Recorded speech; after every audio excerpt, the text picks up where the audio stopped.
It is Friday night in Phoenix, and you're listening to the Absolute Geek Podcast. My name is Matt. I'm Max. And as you probably noticed, we're missing Lance because the amateur that he is can't remember that you need a microphone to be able to podcast. He's a Mr. Professional, can't even remember a microphone. 30 minutes before the show, I left my microphone at band practice, man. Come on, man. What is this? Yeah. And when we say band, we don't mean like in a cool way. This is like he plays the flute, goes to band camp kind of band. Okay. Yeah. That's the kind of band Lance is in. Does weird things with flutes that he doesn't want to talk about, And I heard he's got an interesting story with a lube, a trumpet, and an emergency room. I don't know how that works out, but that might be a story for a different day. I figured you might know that story being his hetero life mate and all, but I don't want to ask. I don't want to pry. I do, but a man does not kiss and tell. Darn. darn. He should be joining up with us here in a little bit, though. He had to go get the mic. Luckily, he's got a friend who was willing to meet him halfway. So, what a good friend. Yeah, but I wasn't that friend. I said, "Screw you! I'm going on the podcast." I appreciate that. Well, like we do much of the time here on Absolute Geek, I want to start off talking about a little personal news. I've shared it across my social media this week, and now I'm going to share it with the audience. But I got some good news this week that I am joining the club. I am finally joining the dad club. My fiance is pregnant. We are expecting our first child in January. Woo! So we did a blood test, waiting to find out if we're having a boy or a girl, so we can find out early. But she is almost 13 weeks pregnant, so pretty excited about that. It's awesome, man. Finally taking the plunge into the dad club. So yeah, this is a little nugget that you told Lance and I a while back that we've been holding on to. We've been excited for you. This is great. It's a little scary, Sure. But I know you being a first-time dad and all. I'm excited, but scared. Absolutely, and that makes perfect sense. They're not as scary as they seem, but I will admit the newborn phase, man, freaked me out because they're so fragile, and you're just like you worry. Oh, if I drop this kid, they're gonna die. Well, like it's weird to me because like it was like instant. All of a sudden, it's like anytime my fiance is like, "Oh man, I don't feel good," I'm like, "What's wrong? What's wrong? Is there something wrong with the baby?" Like. It's just like you're automatically go to that place, and it's like when it's more than likely just she's pregnant. So yeah, she feels icky. Yeah, and it's like every night around 3:00, she starts getting nauseous, and she's like, "Oh, I don't feel good." I'm like, "What's wrong? What's going on?" It's just like it's nerve-wracking, man.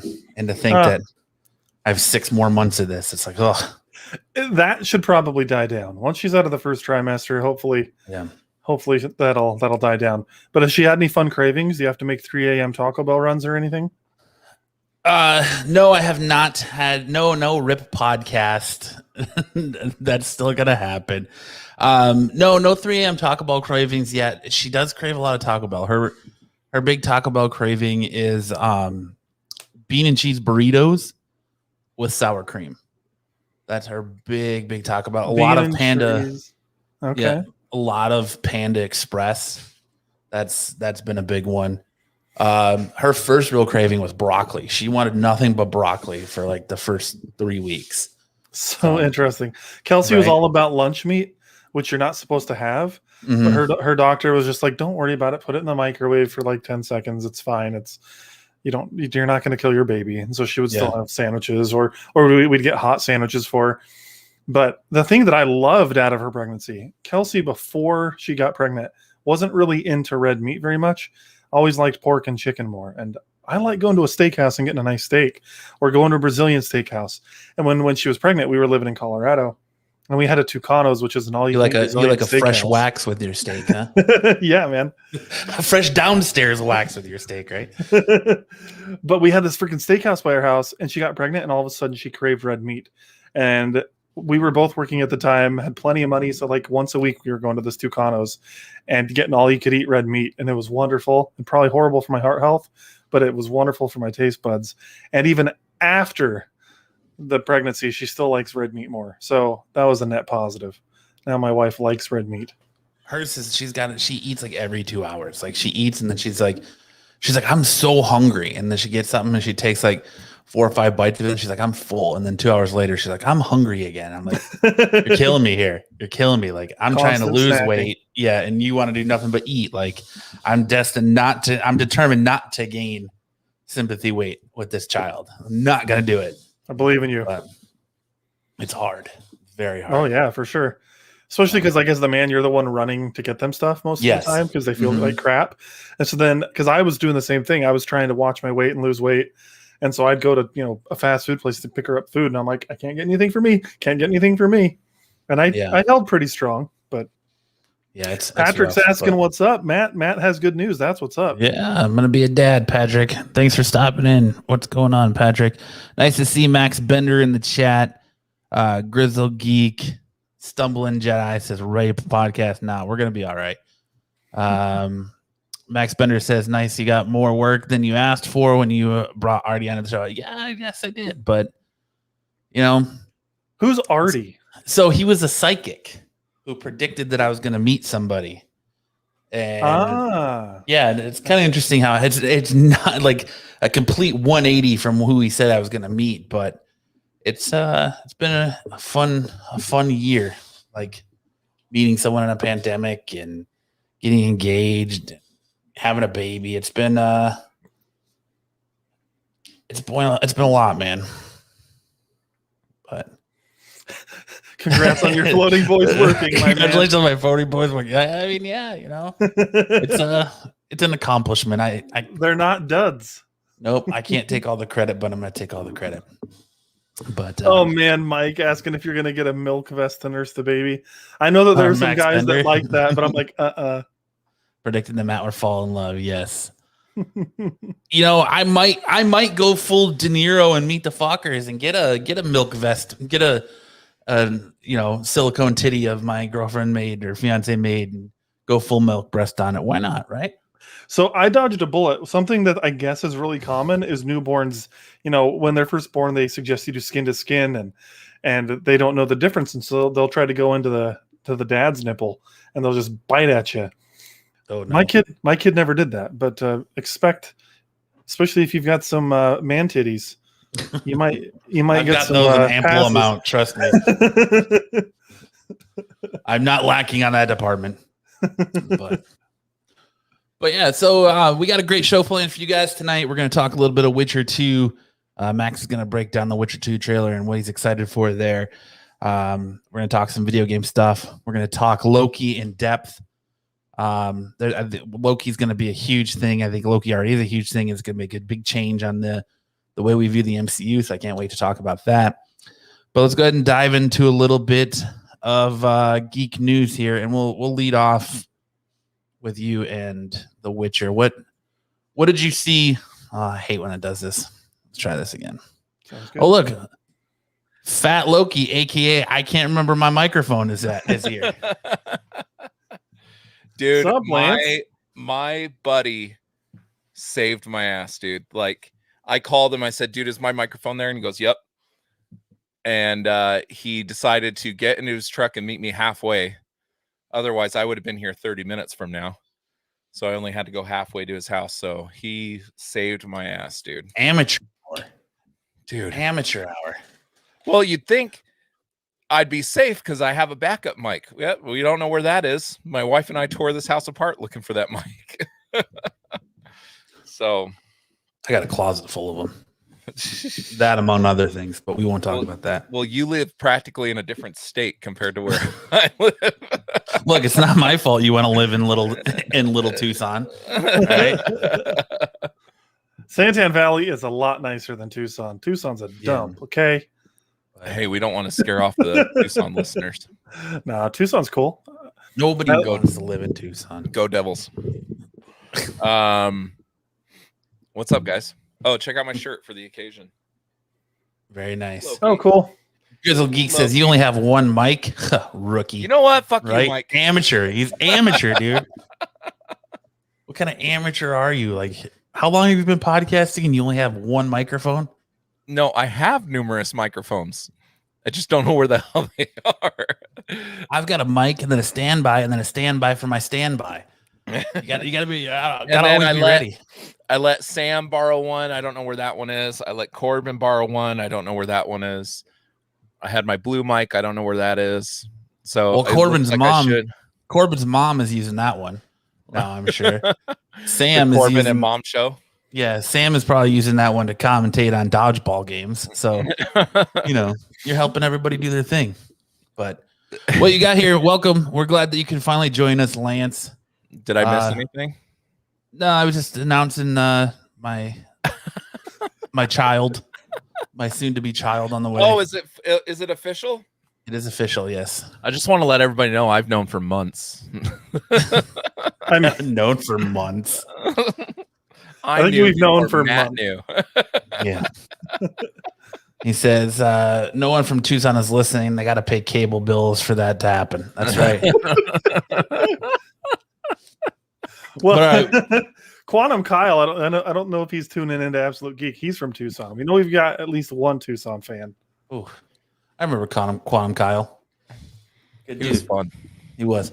All right, so we were going to lead off with Matt. We were kind of repositioning things last minute because you're an amateur and forgot your microphone. So we were kind of repositioning on things of like, okay, Lance won't really care about this if we talk about this, and he doesn't care about this. So we're kind of just repositioning the show to better fit you not being here. But the diva better fit my schedule because I'm such a diva. Because the diva that you are. I said only green jelly beans, damn it. Yeah.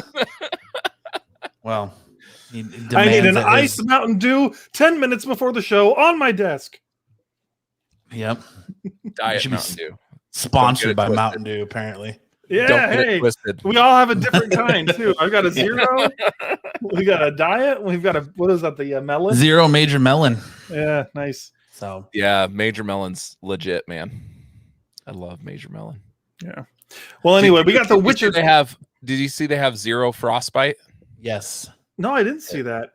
But they had the Baja Blast Zero like a week or two ago, so I bought freaking 4 packs of them. Dude, you got because they're never in the store, bro. You got to buy some for me too. I should have. I should have. Now you got to do his grocery shopping for him too. I know, right? I know. I will not appear on this show unless Matt rubs my feet an hour before the show. Listen, I got my own OnlyFans feet stuff to prepare for, so I can't worry about your feet. Right? You can't do an OnlyFans. That's our Patreon content. Oh, okay? Damn it. I forgot. Yes. Bro. Feet and meat. Amateur. Hey, we talking about The Witcher? Yeah. Yeah, we're going to talk a bit about the season 2 trailer. And Matt was hyping me up as if I'm like this Witcher scholar. I don't know that I caught anything necessarily in that trailer. I just enjoyed it, and I just wanted to express my hype for season 2. That's the main reason I wanted to talk about this trailer. It came out, I think, either right before our show last week or right after. I think it was before. I hadn't seen it yet, but I just love season 1 of this show, and I've been dying to get more info on season 2. Never seen it. You really need to, Lance. I mean, I know you're not into Lord of the Rings, but this is not Lord of the Rings. It does not have the same vibe. Yes, it's fantasy. Yes, it's magic, but it's more like it's got like supernatural vibes. Like he's fighting monsters, so it's kind of up. I feel like it's up your alley. Don't compare it to Supernatural. That is a masterpiece. Oh my god, that's like comparing Archie comics to the Mona Lisa.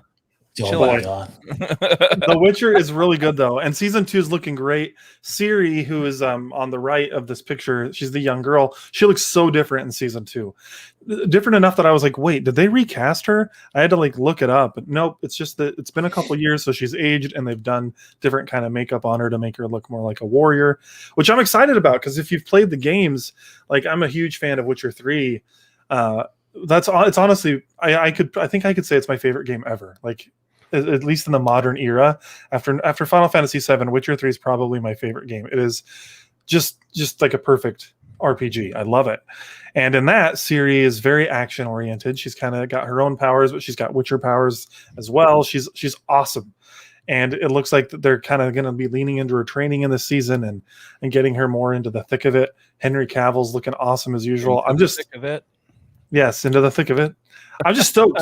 I don't know. Are you a Witcher fan, Matt? Are you into this show? I'm a fan of the video game, but I was not a fan of the show. I got did the first 2 episodes, and then I kind of bailed on it and never went back. So it's my understanding that the video game is based off a book. Yes. And that this is based off a book, but this is not based off the video game.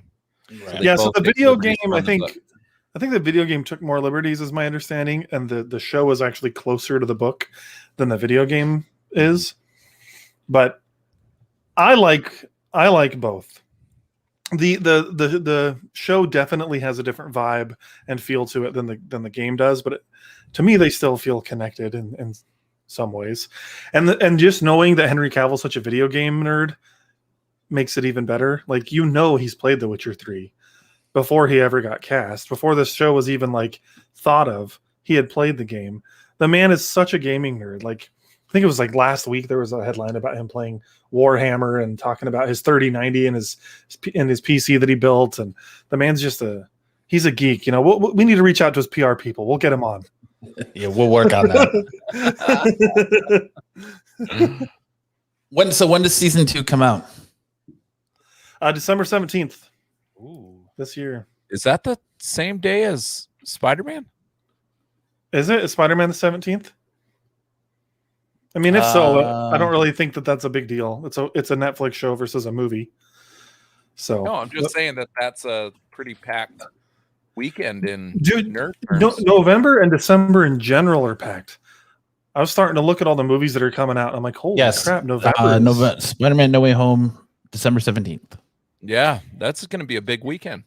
Mm-hmm. Mike says from Grizzle Geek says first season was one CGI dragon away from being great. So was it one too many CGI dragons or not enough? Not enough. I don't think it's enough. Like, I don't know.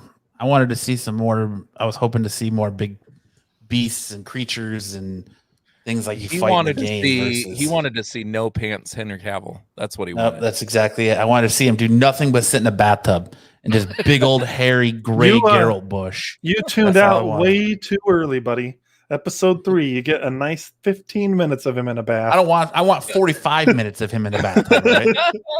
He wants a full season of just Henry Cavill reading The Witcher in a bathtub. Yep, exactly. Or playing the video game in a bathtub as he blows bubbles. I tell you what, I haven't read the books, but if they had the Audible version read by Cavill, I would jump on that so quick. That'd be awesome. I think I'm just Henry Cavilled out. Like, never. Dude, he can do everything, but I don't think he should do everything. And I don't know. That's funny. I can't think of him really being in that many things. I mean, he's in The Witcher and he's Superman, but they haven't done a new Superman movie in a long time. Well, when they tried to sell him as Sherlock Holmes, that's where I kind of drew the line. Because in no way have I ever envisioned Sherlock Holmes being muscle bound and being able to lift the back end of an F-150. Like Benedict Cumberbatch fits. I think there's bigger questions to ask if there's an F-150 in the time of Sherlock Holmes. I think then you get better questions to ask then. So Mike in the chat's talking about how they needed a dragon rather than the crap they had. And I will admit that The Witcher season 1 is divisive as far as like what people think about it. It wasn't overly action heavy, had a lot of dialogue. It wasn't like crazy exciting, I guess, but I still really enjoyed it because I like those worlds. Season 2 looks like it's going to be more action oriented. I think it's going to be up the alley of a wider audience. So I don't know. I mean, if you guys aren't into Witcher, we can move on to something else. We don't need to keep talking about it. But no, it's not that I'm not into it. I just, like I said, the show just didn't grab me. But I think it's because it came out around that time where there was so much on Netflix that there was stuff that I was already invested in that I'd rather watch than getting invested in a new show. Teenage Bounty Hunters? No. That show was awesome, dude. No. I don't even get a retort. I just get no. I don't even know what that is. We had some Emmy nominations this week, and we had some big nods when it came to the Mandalorian and WandaVision. They led the nominations for Disney Plus with over 20 nominations each. So big shout out to the Mandalorian. Nice. And dude, And Don Cheadle got an Emmy nod for his like 30-second. Yeah, right. He was like, I don't know why, but Twitter, cool. like what? Yeah, I don't know why, but okay. No, streaming services in general went like Apple TV had like 33 nominations. Yeah, your big ones here: drama series. You got The Boys, Bridgerton, The Crown, Handmaid's Tale, Lovecraft Country, The Mandalorian, This Is Us. Comedy series, you got Blackish, Cobra Kai, Netflix, Emily in Paris, The Flight Attendant from HBO Max or from HBO Max, Pen 15 from Hulu, Ted Lasso from Apple TV, which I like that show a lot. Have you watched that one, Max? I haven't yet, but I just started watching Apple TV content this week, and I watched 2 shows. I watched The Morning Show and Defending Jacob, and holy crap, is that service worth it for $5 a month? Those shows were amazing. You need to watch Ted Lasso. I want to, but I've been wanting to watch it with Kelsey. We just need to set aside the time. The only thing she's really into is comedies, and I'm like, it's a comedy. I need to watch it with her. So yeah, there's not a lot on here that's not like HBO content, streaming content. There's really not. I mean, other like, than This Is Us. Yeah, those yeah, the there's only really thing. not a lot of like basic television series that have been nominated. Well, you gotta think. Other than like The Late Show with Stephen Colbert and Jimmy Kimmel Live and Daily Show and all that. But you got to consider though, we were in a pandemic, so like streaming services were kind of the only thing that you were getting content from in that period. Yeah, so I don't know that it would be that different, because the reality is streaming service content is better now than broadcast television. Not everything, obviously. There's very few things that I have to tune in to broadcast TV for. Yeah, that's it's not sports. Be on Hulu the next day. Exactly. The only reason that I have, a YouTube TV or a Sling subscription or anything like that is for sports. Everything else I can get on Hulu or HBO Max or whatever. Like, we finally have come to a world that I was asking for forever, which is I want a la carte. I want to be able to pick the channels I want, and we're there. Even though you and I pretty much have subscribed to everything, so we're paying more now than we ever would with cable. Well, I mean, I still subscribe to satellite because I'm ingrained in that. I want to watch that show when it first airs. I don't want to wait a day for it to come on Hulu. I don't want to wait for someone to spoil it for me. I want to be able to watch it live as it airs. And, you can have like Sling TV and stuff like that offers live TV too, but it's just not the same. So that's why I still pay for my satellite because I want to consume that content right now. I don't want to wait till the next day for it to be spoiled for me or whatever. I get that. I don't know if there's anything that does that for me. I mean, there are lots of shows that do that for me, but they're all streaming service shows. Like, I stayed up Tuesday morning or Tuesday until midnight so I could watch Loki. I did that for The Mandalorian. I would stay up late so I could watch the new episodes. Like, I will do that for the streaming content stuff, but there aren't really any. I mean, The Walking Dead is fun to watch live when I get into it, but I haven't had cable in so long that I haven't been able to watch it live. Yeah. So, yeah, I don't need cable other than for sports anymore. I think the only thing I'm watching live now is Superman and Lois. It's the only one in sports. Yeah, I can't think. Everything still Live. Yeah. Man, you are an old spirit. I am. You're right. But I mean, there's still stuff that doesn't come on streaming. Like it's hard to find. I'm a huge wrestling fan, so I watch wrestling pretty much every day of the week, and it's hard to find a lot of wrestling live on the streaming stuff. Yeah. But I kind of consider that sports. So it's the same thing with Max and I with football and basketball, and wrestling fits in that. Well, I'm a huge football fan too, so I usually have Sunday ticket and all Packer that. Fan, right? Yep. You're a big Packer fan, right? Mm-hmm. So, yes, sir. But all right, yeah. Go Bears! Oh God, really? Say that. I mean, I might just have to pull you from this broadcast. He's not even a Bears fan. I'm not a Bears fan at all. I just wanted to get the trigger out. Along with the Witcher 2 trailer, we got the first trailer for season 3 of Titans, and oh my God, it took 3 seasons for Titans to finally catch fire. But I'm so excited for the 3rd season of Titans. So good, dude. It looks fantastic.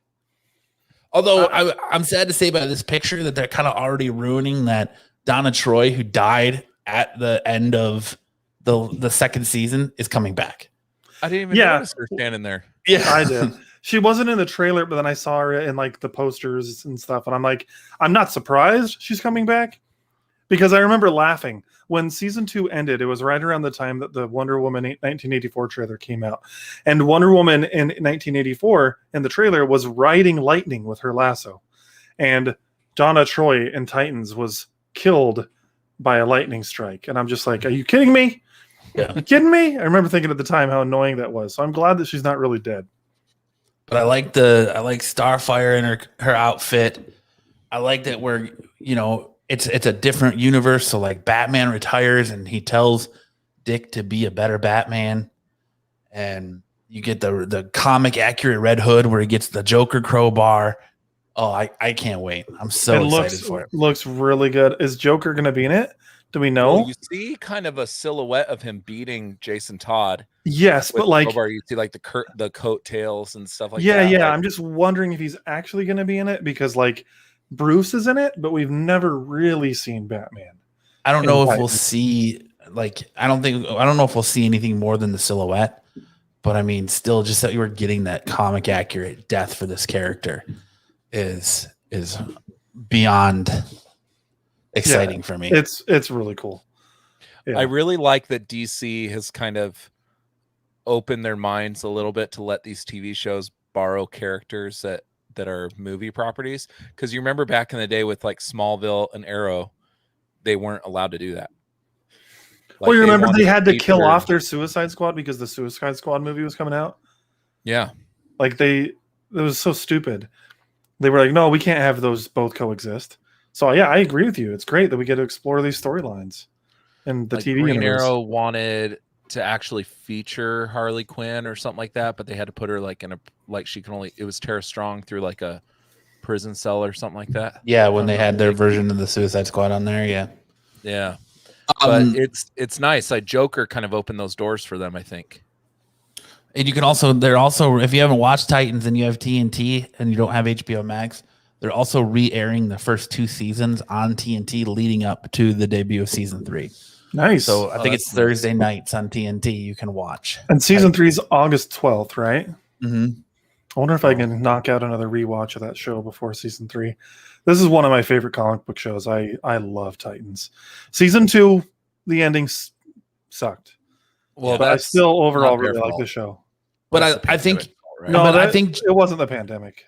I think Joker's going to play a big part in it though too, because you have Barbara Gordon in her wheelchair, and the reason she got in that wheelchair is her famous Killing Joke storyline where she gets shot in the back or gets shot and paralyzed and put in the wheelchair. So Joker might play a bigger part in this season than I think, but it looks good to me.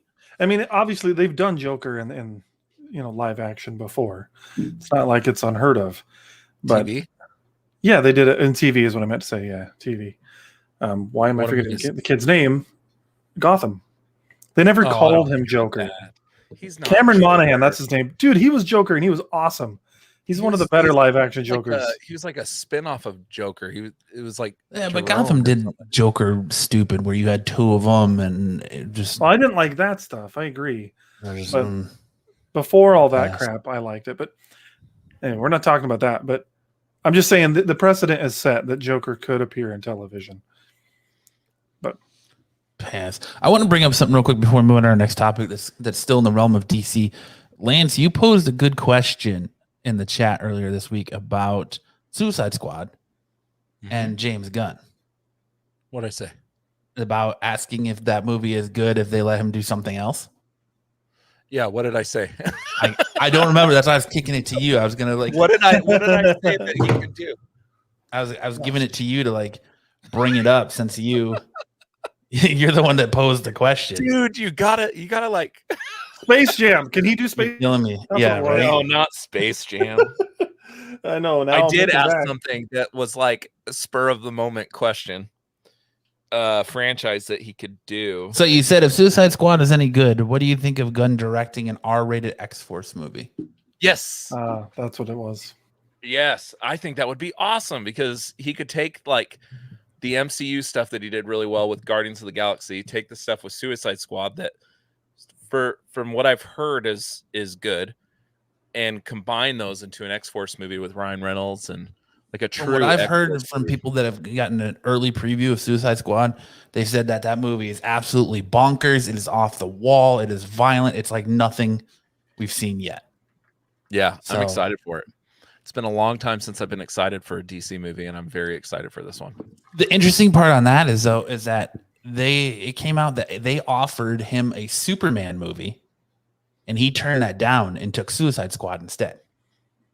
You know what? I'm glad he did. I think he fits a Suicide Squad movie better than he fits a Superman movie. But his thing is he likes to take little known characters and kind of elevate them. I think it gives them a little bit more liberty to go outside of the boundaries of what people know the character to be and kind of reinvent them a little bit, because Star-Lord's completely different than what he was in the comics, and Drax is different. Well, I feel like I was reading that he did a Google search. What is the weirdest DC villain? And it was Polka Dot Man. And that's why he wanted him in the movie.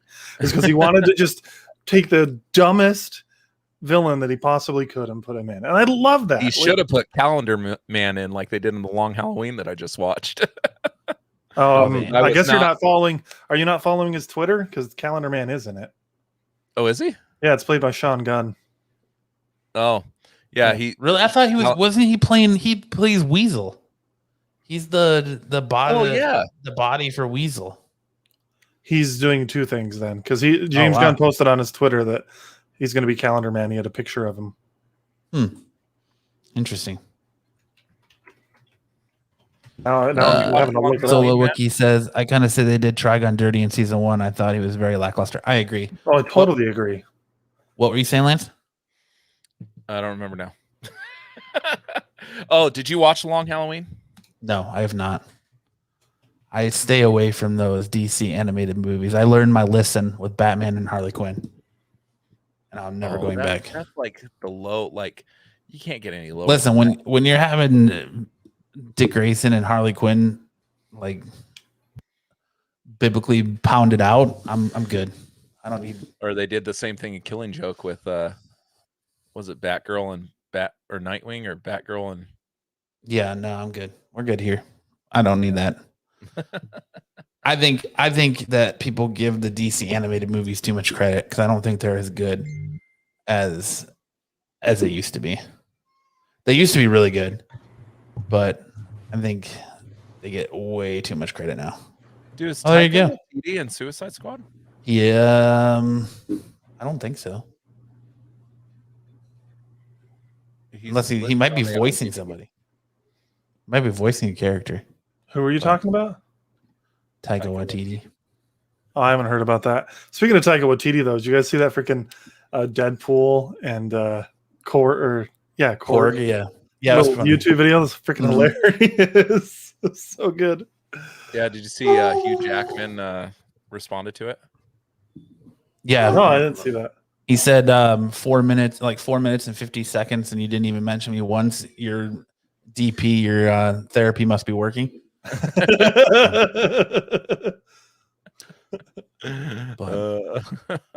All right, let's get into Hawkeye. Lance, you had some stuff you want to talk about with Hawkeye. Is Hawkeye still coming in 2021? That was me, actually. Was that you, Max?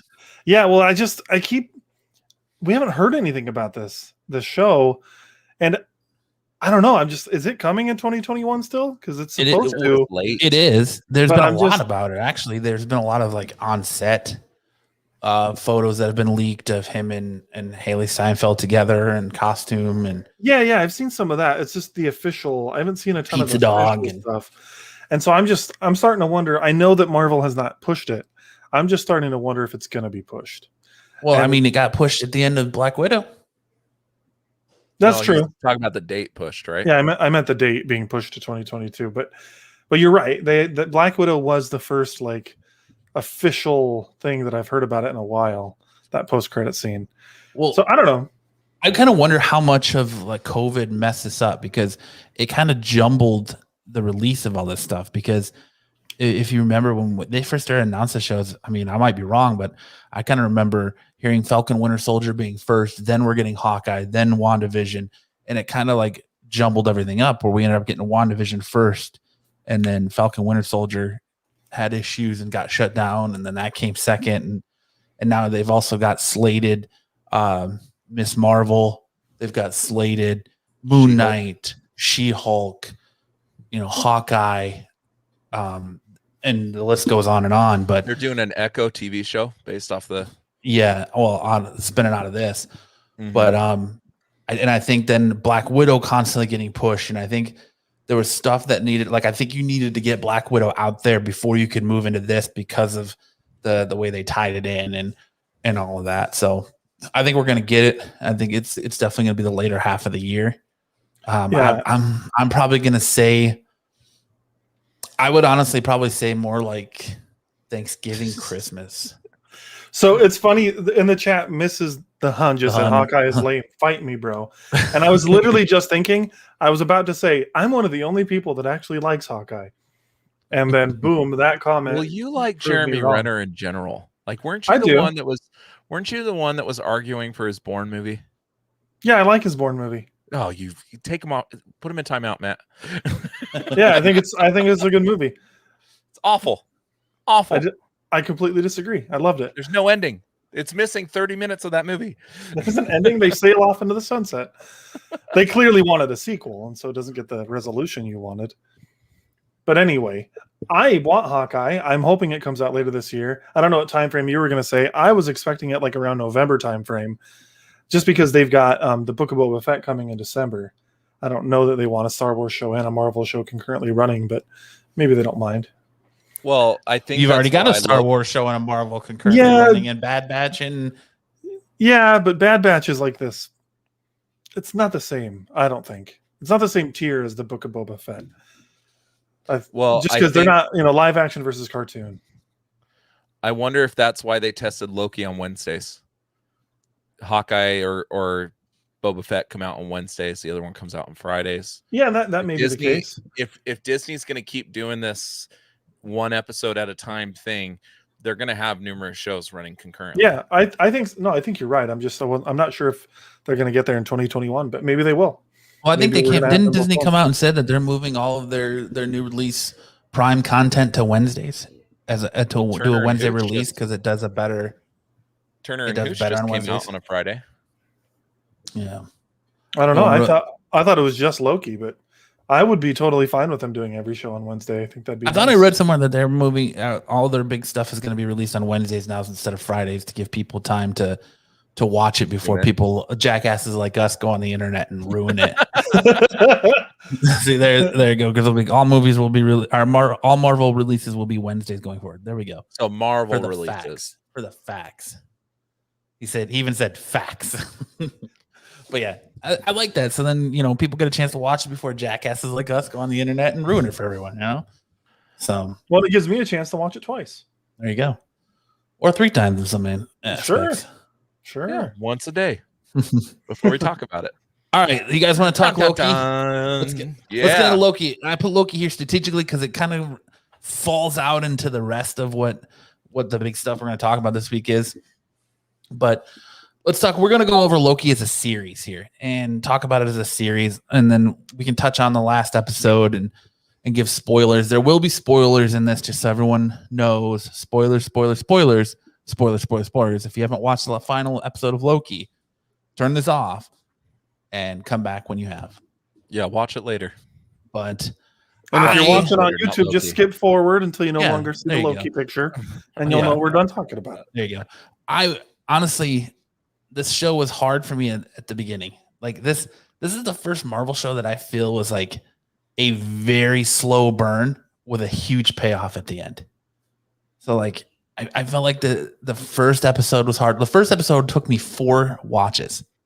I fell asleep the first 3 times in the middle of it. And so I finally got through it. Episode 2 was good, I thought. And then I kind of thought episode 3 was boring. And I thought 4 was a little boring. the spoiler filled episode, or not spoil, but Easter egg episode has been so duly noted. With all the Lokis and Thor and all that all stuff. The Loki and the Thanos copter and the Throg and all that, and then the final copter. the Thanos copter. You didn't see the Thanos copter? Like the biggest joke in the comics that got moved into, like, well, they're walking through and there's a crash helicopter that says Thanos on the side of it. No, I didn't notice that. You guys are killing me here. I'm looking it up right now. But yeah, the Thanos copter. Oh yeah. I don't even think I realized that said Thanos on the side. But Kyle's making fun of you guys. Kyle says Kang Multiverse, the end. I agree. How could you miss that? But what did you guys think of Loki overall? I loved it all the way through. Go ahead, Lance. Well, 3 was slow. Episode 3. I love 3. But I understand why you thought it was slow. It was filler if there was any filler in that show. It was episode 3 was the one where they were like stranded together on that planet that was going to have an apocalypse, and they just kind of got to know each other. That's why I loved the episode. But yeah, some people hated it because of that. I feel like you could have condensed it a little bit. My one thing with this show that I don't like about most of these shows is when they stick to 6 episodes. Like, I want a little bit more. Like I kind of agree with Matt, except I loved all of it, but the beginning is slower, and then it like really condenses those last 2 or 3 episodes, a lot of information all at once, where I kind of wanted it to be stretched out, maybe just another episode or 2, a little bit more. Did we lose him? Yeah, Matt's gone.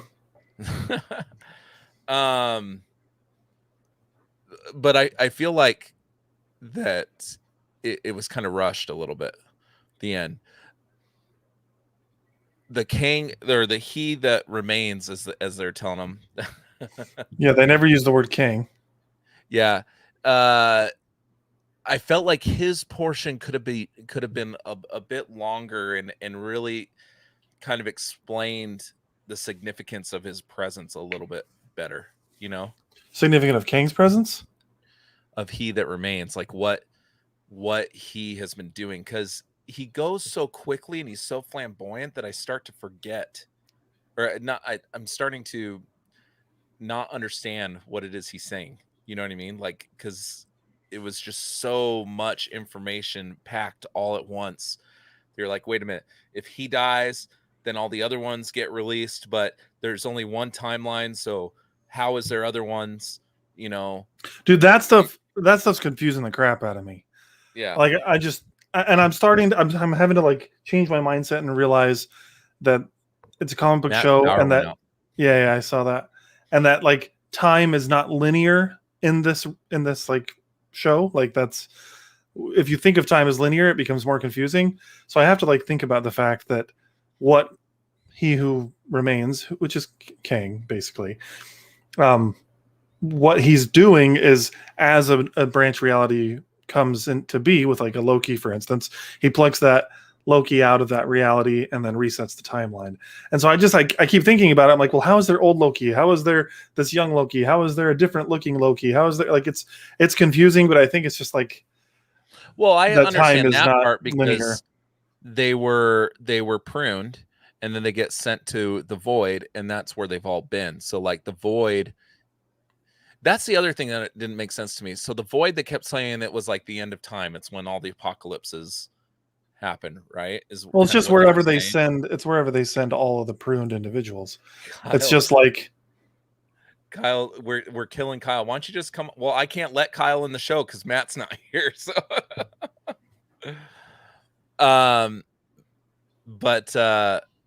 yeah. So old Loki got pruned from his timeline, sent to the void, and that's why he exists. So they all exist in the void, and they're just kind of running away from Goliath. Yeah. Grizzle Geek says he shined up to show. Hey Matt, you're gonna get, or Mike, you're gonna get it now because Matt's not here. But breaker, it's Friday night. breaker, geekers. Oh, there he is. We're here. What's up, buddy? Daddy's back. Uh-oh. Put the porn away. Yo, Put so the beer away. I loved the show through and through. I loved every episode. I really don't have any complaints. Episode 4, for instance, was super exciting to me because I was like, these Time Lords are fake. This isn't a thing. This is all a big lie. Like, that's what I was thinking. And then we get to the end of episode 4 and we find out the timekeepers are all just androids and it is fake. And so then at that point, I was like, okay, I've been wondering if the main villain of this show is going to be Kang. And lo and behold, we get there and it is. And I loved that. I was so stoked. Sorry, my power cut out. What do I need to correct you guys about? Apparently you guys are going off the rails and Kyle says good, Matt can correct you. Or Matt can so I had a question. So in the show, they kind of describe the void as being the end of time. But Kang is saying he's at the end of time. Like, I understand the place that he's at is I can't remember.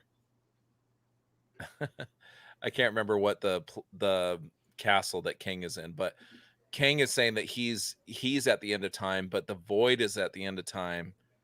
So I don't know. There's questions here. So how does Kang? So if Kang is keeping he that remains, I should say, just so we can keep it separate.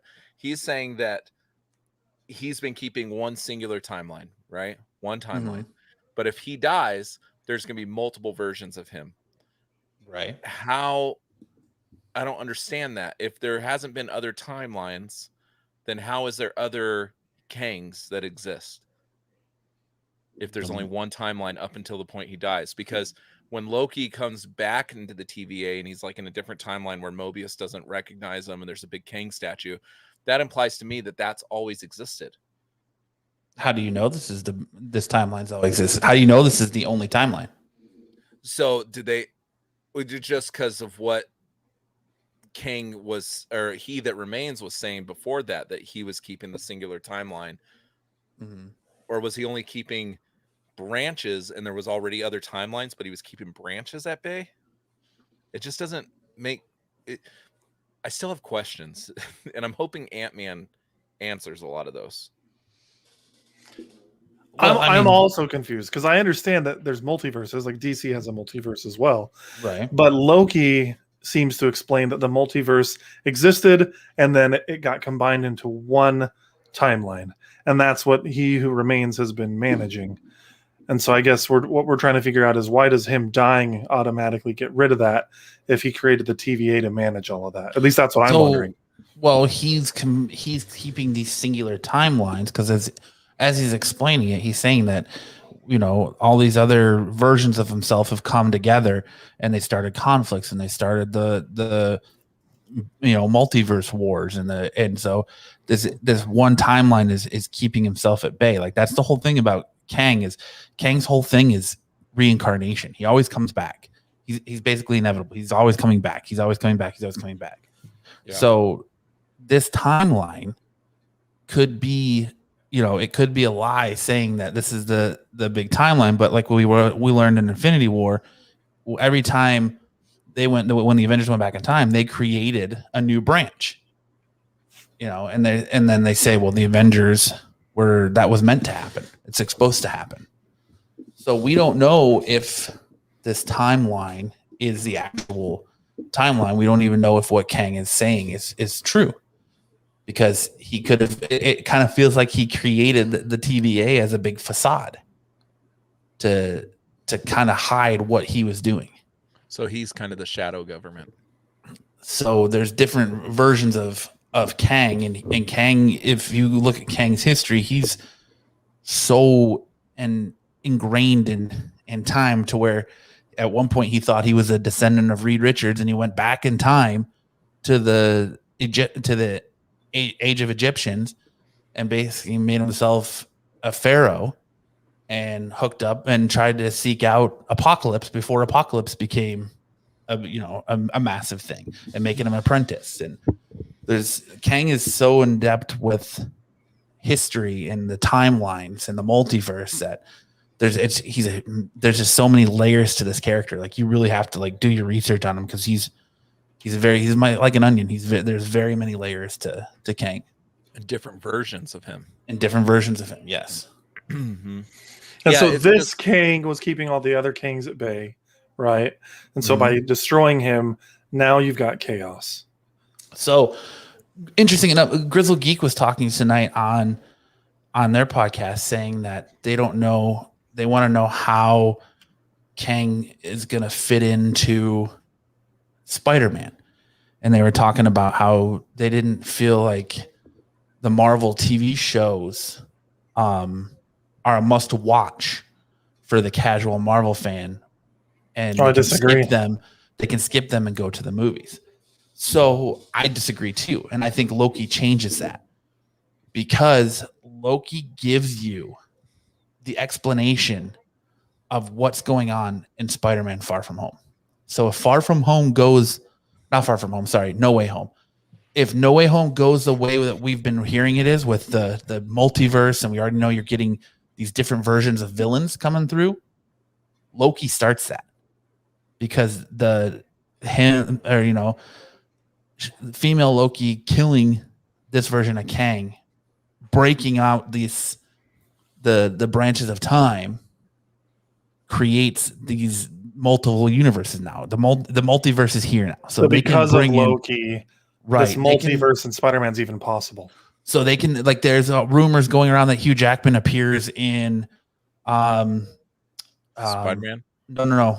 Doctor Strange and Multiverse of Madness. There's rumors about that because a picture came up. He posted on his on his Instagram a picture of Wolverine's hand with the claws coming out, and then the next picture was him and Kevin Feige together. So he's either trolling or he's going to show up somewhere soon in that version of Wolverine, which allows them to bring in these Fox characters and bring in mutants and explain all of this now, because they've expanded the multiverse. So you don't think Ryan Reynolds just finally wore Hugh Jackman down? No, I don't think that's the case. I really don't think Hugh Jackman's going to come back for like a prominent Wolverine role, but I could see him in Doctor Strange making a small appearance, and that would be awesome. I wonder if they'll use Hugh Jackman's Wolverine to introduce the new Wolverine. Like, maybe I don't know. Maybe Hugh Jackman and then comes back as like a younger version or something. Well, it's going to be a version of him. So just like you're going to get different versions of Peter Parker in No Way Home. You're going to get different versions of Electro. You're going to get different versions of Norman Osborn, different versions of Doc Ock. That's if you watch Loki, it just opened up. Like I said, it opened up the Marvel multiverse and explains why all these characters are going to be showing up in Spider-Man. It explains the multiverse to the casual fan who would otherwise go into Spider-Man and be like, what the hell am I watching? What the hell is going on here? Imagine if you watched Endgame and then you watch whatever the next movie is that Loki is in. Hand gestures do help a lot, Kyle. You watch the next movie of whatever Loki's in, right? And you didn't watch the show, you're gonna be like, wait a minute, didn't he die? Like, how is he back? Like, there even simple things like that would confuse the casual watcher, I believe. But I think even casual watchers are watching these shows because we know, like, Disney has said these streaming numbers for these shows have been astronomical. No, there's no doubt that they are, but I'm just saying I found that interesting that they don't think that you have to watch the Marvel shows to get the movies. And I think if you're a casual fan and you don't know what's going on in Spider-Man, and you don't know about the multiverse, and you don't know what happened in WandaVision and Loki, and how much Loki, let's face it, that last episode of Loki just changed the Marvel universe for the foreseeable future. It set up the new phase for the foreseeable future. Which is why I think Black Widow falls so flat for me. Well, I was thinking that too. Like, so linear, and like they've had all these shows come out since WandaVision and Loki that have so many different layers to it, right? Like the storyline's not linear at all with these shows, really. Think about WandaVision. I mean, it's showing kind of in a much simpler fashion, but it's showing two different realities, right? Her in her TV reality, and then the Shield agents outside. There's not a linear storyline. With Black Widow, it is so plain, and there's no real texture there. It's just plain heavy plain action Widow scenes that it just feels flat. Yeah, well, I think we can all agree there that Black Widow I can't was boring. I'm Italian. It is. Freeze? Are they making fun of me? Is that why? I don't know if they're making fun of you. If they are, I didn't even notice that you use hand gestures that much. I do too, but I think they're below the camera. No, because I was doing it, and then Max started doing it, and now you're doing it. So I just think like hand gestures are just. What do I do all with over my the hands? place. Yeah. What is that movie where Will Ferrell's just constantly? It's Talladega Nights. Yeah. So. But anyway, Loki shakes it up like crazy. Black Widow doesn't feel like a start to phase 4. Loki really feels like a start to phase 4. And what I'm wondering is this multiverse stuff, you think, is it only going to be a phase 4 arc? Or is this our next like Thanos arc? And is this going to last for the next 3 phases? What do we think? I think Kang is the next big villain. Yes, I think Kang is going to be around for a while. The other thing I want to throw up here real quick is because I think people are sleeping on this last episode of Loki and not paying a lot of attention to it. But let me share this. I shared this in our chat with you guys, but I don't know how many people caught this. Oh, are you talking about the mid credits? Yeah, Fantastic Four. When you had your credits going, that looks an awful lot like the Fantastic Four symbol that they're using to bring in the Fantastic Four into the MCU. It does. And they do a lot of. Kang has like I said, he thought he was a descendant of Reed Richards.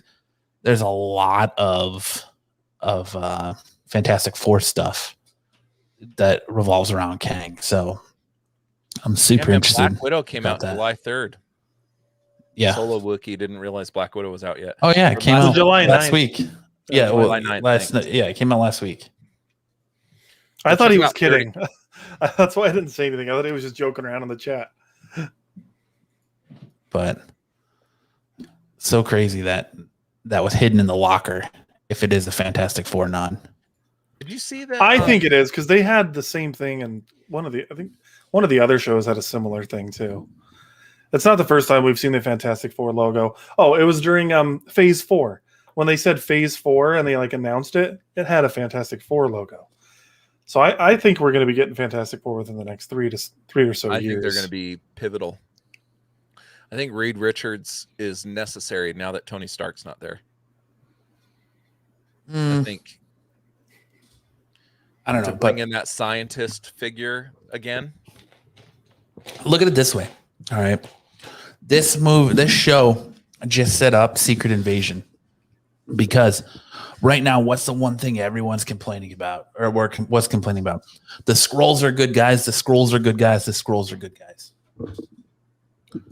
This just changed that. Yeah. So you can get a different timeline or a different variant of the Skrulls that come in and just start fucking everything up.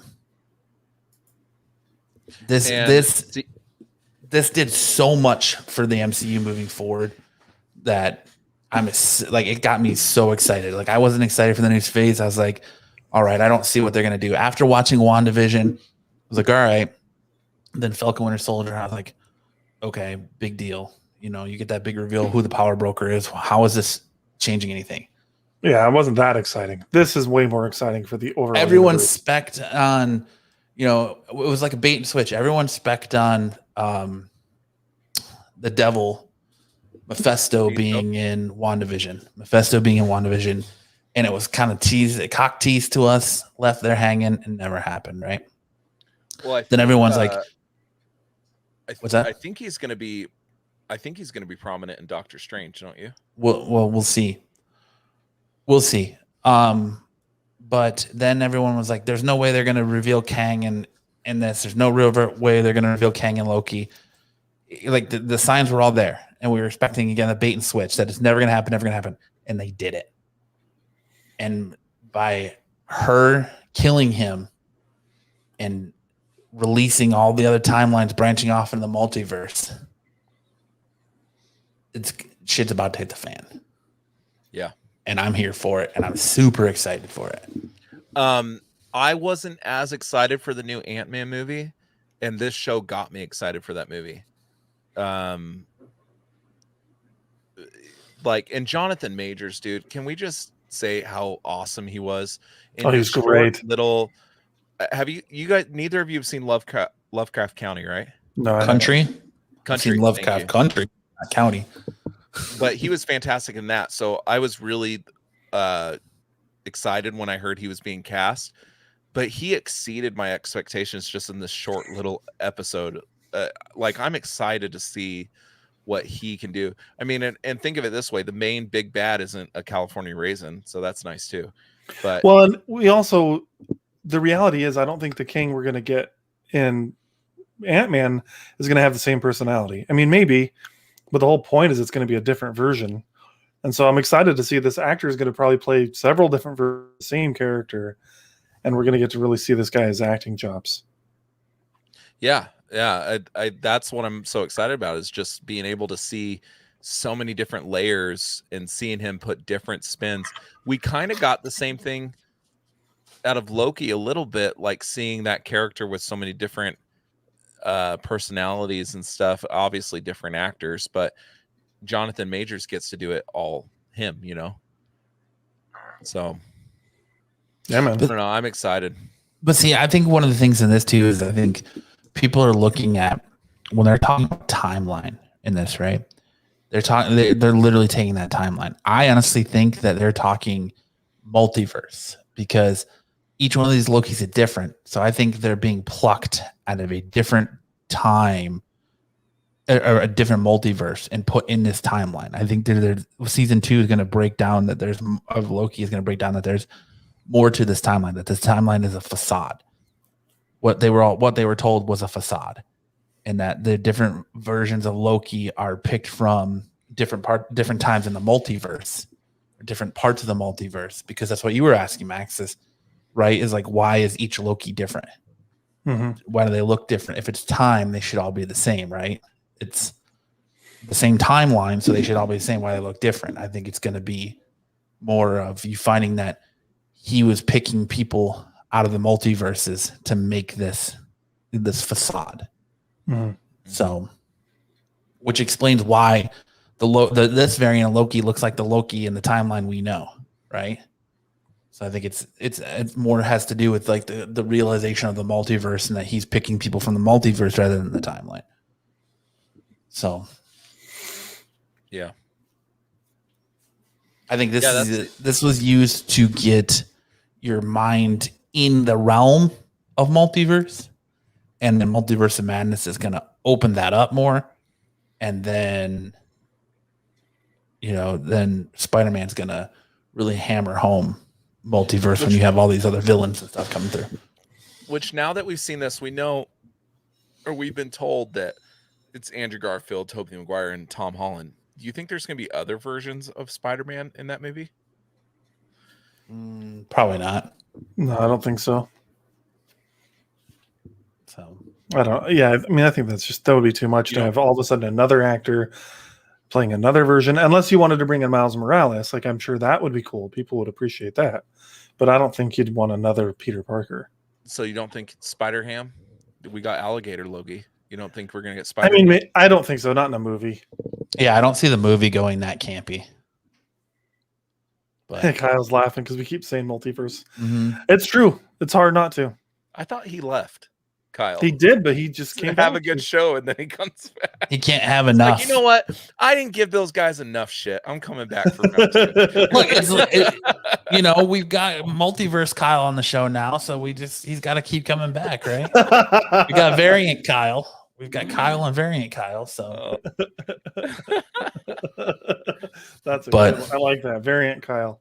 But, I mean, I think we've pretty much beat on Loki, but look, I think Loki changes, like I said before, Loki changes the way the Marvel universe is viewed going forward. It opens the door. It lets the casual viewer in on what's going to happen in these next two movies. Shang-Chi aside, it opens up the door what's going to happen in Doctor Strange and what's going to happen in Spider-Man. So, well, I was reading something about the Eternals that this is what draws the Eternals out, because the Eternals have been in hiding for so long that this whole multiversal war thing is what draws them out of the shadows and kind of establishes their prominence. And I was also reading that Shang-Chi will have a little bit of a multiversal element because we saw Abomination in the trailers. Mm-hmm. Yeah. I mean, I don't know why that's multiversal, but because he was from the MCU, this main timeline. But yes, he was. He was in the Edward Norton Hulk movie. We just haven't seen him in so long. I think that's why people are asking questions of why is he there now. Sure. Because we've only gotten one Hulk movie. That's why. Abomination. Which I read somewhere that they may be making another one, a Hulk movie. Man, you must be predominant on We Got This Covered, huh? Is that like your homepage? We got this covered. No. I do see him on. I see We Got This Covered on my Facebook. Like I'll get notifications. They're right about 1 out of 20 times. So yeah, they're reliable. No, I saw the Hulk thing on. Like someone was just writing an opinion piece on it, so it wasn't like news or anything. But I don't see why they wouldn't make another Hulk movie. I don't think most people want it. I don't really want it. I loved him, and I thought he was great as a second character in Ragnarok. I thought that was awesome. Well, but I don't need him to lead his own movie. She-Hulk, right? Mark Ruffalo's in. Yeah, he's going to be in She-Hulk, yeah.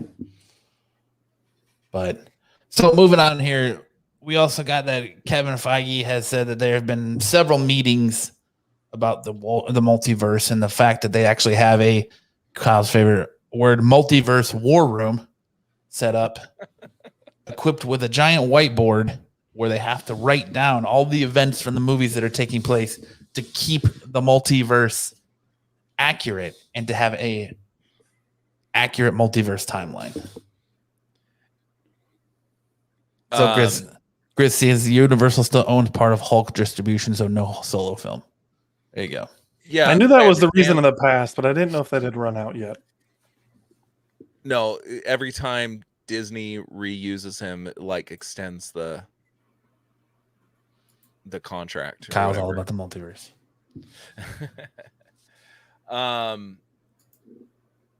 They're still gonna mess up somewhere. Some guy somewhere is gonna be like, wait a minute, you guys said this and now you did this. Like they're gonna mess up somewhere. They always do. Like Kevin Feige seems to have like this very clear-cut plan, and then somebody always figures something out, and then 2 movies later we have something that retcons it. You know what? Let's be real. They've done what, 27 movies now or something like that, 28, and their timeline's been pretty good over 28 movies. The Fox movies after 3 were all jacked up, and it didn't get any better after that. So at least Marvel proper has done a better job. Yeah. So do you think so? Now we've seen this multiversal thing that's happening, and we know Doctor Strange is coming out. Do you guys think that we'll see Pietro again? I hope so. Evan Peters Pietro or Aaron Taylor Johnson? I think so, especially with the word that must not be said happening, because he's so popular, man. I just think he's gonna be brought in somehow. You don't take a fan favorite like that and have a multiverse and not somehow bring him in. I don't know that they'll bring the rest of the X-Men characters from Fox over, but I think he might stick. Do you think that so everybody was really upset about the boner joke at the end of WandaVision, right? Because it was stupid. Do you think that he's actually Ralph Boner or do you think he's actually Pietro and Ralph Boner is a facade? I think he's actually Ralph Boner. That's kind of what I think. I think they're going to find another creative way to bring him in. Or they're not. but I think more than likely they will. He's perfect though. He's so good. Matt, what do you think of him as Quicksilver? I didn't care for him, honestly. I don't think either casting of Quicksilver has been good. Even in WandaVision, because I thought WandaVision he was fantastic. Not so really. much the X-Men movies, but not really. I mean, I don't think either iteration of Quicksilver has been what I would like to see, but what I would like to see is vastly different than what we're getting. So, I don't know. And then you get a boner joke on top of it. Ralph Boner. Don't get me wrong. I'm a fan of a good boner joke. I mean, if you watch the show, you know, boner jokes are. I mean, I made a joke about you and fellatio with a trumpet earlier. That's true. I don't know. The first episode I ever listened to, you guys spent 45 minutes talking about Batman's root. Yes, yeah, the good old days. I think that's acceptable. Like 45 minutes is what is acceptable to talk about Batman's root. I just think you owe it that. I was just disappointed you never Legend gave alone. You owe a review. You didn't give it a 9.8.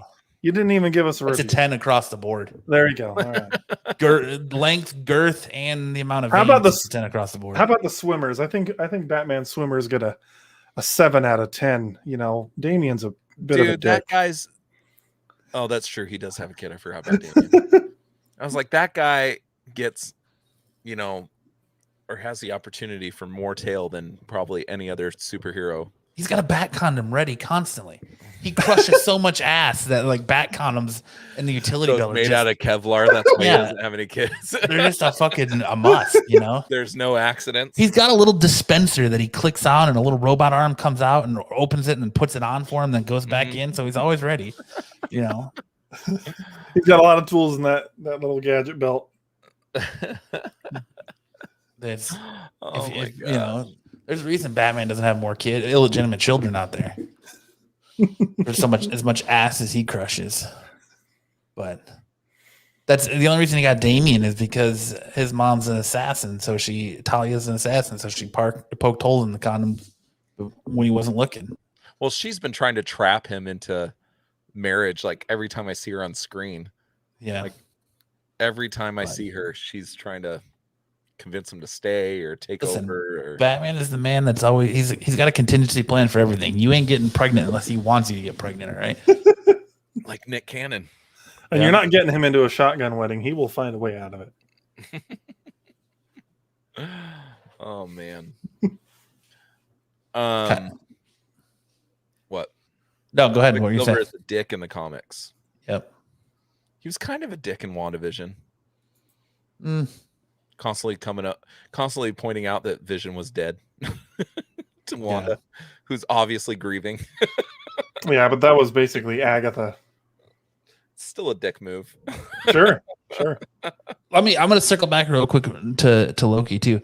The one other thing that excites me about the ending of Loki is we might have actually found a way where we can get a comic book accurate Venom and Spider-Man, where we see Tom Holland in the symbiote. Yeah, you brought that up in our text chat, and that has me more excited than most of the things we talk about on this show. Like, because you guys know Spider-Man's my favorite character, and he's everybody's favorite character. And the idea that Spider-Man is shackled because Sony is so stubborn, tone deaf and stubborn to make their own little stupid Spider-Man universe, that he can't have all these other things at his disposal that makes Spider-Man great. Venom, or now they're making a Kraven the Hunter movie, which I don't know why, or you know, all these other characters that Sony's been talking, Spider-Woman and all these other things that Sony's been talking about creating. If Marvel finds a way to really unlock the doors when it comes to Spider-Man's backstory, that would be phenomenal.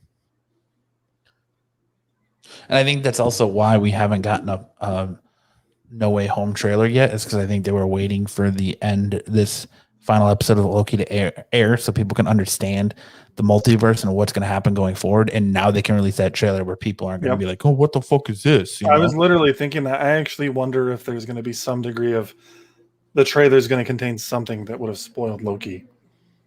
Yeah. That's kind of why I think it hasn't aired yet. Which I think it's either going to come before Shang-Chi, before the movie, or in the NBA Finals, one of the NBA Finals. I think we're getting Game 7 because let's face it, they're going to Game 7.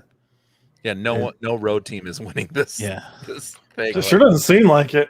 Hopefully the Suns can pull it out. Geek says back to Batman. He's infertile, but he does have a frequent buyer's card for Gotham Orphanage. He's not infertile though, because Damian is his biological child. He's just got contingency plans. You know, he crushes so much ass that he's got. You know, she's like, I'm pregnant, he gets quick, like fucking jab to her stomach. Hold on, you keep saying vasectomy. Well, you keep saying superheroes do. Well, also Matt keeps saying that he keeps crushing ass. I mean, that's not the right hole to get people pregnant. So, listen, all right. I know your Boy Scout troop might be listening, so I don't want to go through the term crushing ass and what it really represents, but you know. It doesn't literally mean crushing ass. It means crushing multiple holes. Yeah. It means putting it in whatever hole you want to. That's what I mean. We're crushing ass, man. My favorite's the ear hole. Yeah. Mine is the fourth hole. It's behind the knee. Your eardrum. Behind the knee. It's behind the knee. You just got to believe it's behind there. The knee. It's a whole new meeting to bend the knee. Yes. Oh, man. Crushing so much ass at the holes behind the knee. Keep talking about crushing ass. What do you mean? That's not literally crushing someone's ass. I know that. All right, moving on. We're going to talk a little bit game news. Go ahead. What are we looking here? I will jump right in on this. Nintendo's suing somebody. Dude, okay, this was not something I had heard anything about. I wasn't expecting this. I'm really stoked. This is the Steam Deck. And it's basically a Switch-sized, it's a little bigger than the Switch, but it's a Switch-sized computer. It's a PC. Like, it's not like a Steam console. It is a PC. It'll play all of your PC games from your Steam library. You could even, it comes pre-installed with a Linux-based system, Steam OS. Android. No, it's a Steam OS, but like you could wipe that OS, install Windows on it, or you could sideload Windows on it, so you could do all of your Windows games. Like, this thing is a legit gaming device. And don't get me wrong, it's not like some powerhouse that you're going to want to hook up to your TV for 4K gaming. It won't do that. As far as like graphical output, it's about as powerful as a PS4. But here's the thing: it's got a 720p screen. Pretty damn good for a little, yeah, for sure. Thing. Absolutely. And that's the thing, is it's only trying to output at 720p. It's got a better processor than the Xbox One or the PS4 had, like the CPU, I mean. So it's going to do a better job at playing games than those consoles ever did. Essentially, what I'm hearing is this thing is targeting medium to high settings in pretty much any game, and it'll be able to run them at a reasonable refresh rate. You might be getting games at 30 frames a second on this thing, but the point of this is to be portable.